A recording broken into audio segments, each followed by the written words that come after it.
காதல் கை கூட வேண்டும் என்றால் தயிர் வடை சாப்பிடுங்க, காதல் கை கூடும் சொல்லி. ஆஸ்ட்ராலஜில வந்து ஒரு காதல் கை கூடும்னா தயிர் வடை சாப்பிட்டா கூடவா கை கூடும்? ஒருத்தருக்கு வந்து ஒரு காதல், ஒரு லவ் வந்து சக்சஸ் ஆகணும் அப்படின்னா அதுக்கு 2 பிளானட் ஃபேவரபிளா இருக்கணும். அதுல எடுத்த பிளானட் வந்து சுக்ரன் அப்படின்னு நம்ம சொல்லுவோம். இந்த சுக்ரன் அப்படிங்கிறது வந்து இங்கிலீஷ்ல வீனஸ் அப்படின்னு சொல்லுவாங்க. இதுக்கு எதுக்கு அதிபதினு பார்த்தீங்கன்னா உடல்ல சுரக்கக்கூடிய ஹார்மோன்ஸுக்கு அதிபதி. இந்த ஹார்மோனல் சப்போர்ட் எது கொடுக்குது அப்படின்னு பார்த்தீங்கன்னா உங்களுக்கு தயிர் கொடுக்குது.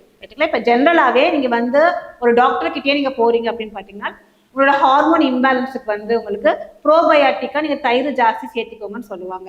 இதே கான்செப்டை தான் ஆஸ்ட்ராலஜி நம்ம டச் பண்றோம். இப்ப நீங்க தயிர் வடைன்னு சொல்லும் போது அது காமெடியா இருக்கு. பட் அதுல இருக்கக்கூடிய ஒரு டச் ஜோதிடம் எதன் சார்ந்து வருது அப்படின்னு பாத்தீங்கன்னா தயிர் ஜாஸ்தியா ஏத்துக்கும் போது உங்களோட வயிறு, உங்களோட கட் ஹெல்த் வந்து நல்லா இருக்கு. அப்போ உங்களோட ஃபீலிங் வந்து பாத்தீங்கன்னா உங்களுக்கு கொஞ்சம் ஒரு மாடரேஷனா இருக்கும். ரொம்ப டெம்பர் ஆக மாட்டோம், கோவப்பட மாட்டோம், கொஞ்சம் சாஃப்டா இருக்கும். ரைட்டுங்களா? இதன் அடிப்படையில் தயிர் வடை சாப்பிட்டா காதல் கை கொடுன்னு சொல்லியிருப்பாங்க. இதுக்கு டெய்லி நம்ம தயிர் வடையே சாப்பிட்டுறதா காதல் கை கொடுங்கிறது கான்செப்ட் கிடையாது. தயிர் எதுக்கு உரியது, அதை ஏன் நம்ம இன்டேக் எடுத்துக்கிறோம் அப்படின்ட்டு ஜெனரல் உங்களோட ஹார்மோன் இம்பேலன்சஸ்க்காக நீங்க வந்து தயிரை டெய்லி சேர்த்துக்கிட்டோம் அப்படின்னா உங்களுக்கு அது யூஸ்ஃபுல்லா இருக்கும்.